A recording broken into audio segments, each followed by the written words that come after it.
তুমি হেলথ ঠিক করতে গিয়ে উল্টে কি নিজের ওপরে চাপ বাড়াচ্ছ? Step count, calorie, sleep monitor, heart rate, প্রতিদিন এত ডাটা দেখছো, কিন্তু সত্যি করে বলো তো, তুমি কি আগের থেকে বেশি শান্ত? অনেকেই বুঝতে পারে না এই যে কনস্ট্যান্ট ট্র্যাকিং, এটা কিন্তু আসলে হেলদি না।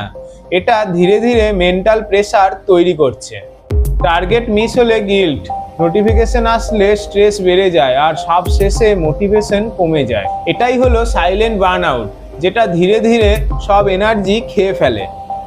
সিম্পল একটা রুল ফলো করো, সব কিছু ট্র্যাক করার দরকার নেই। এক দুটো দরকারি জিনিসে ফোকাস করো।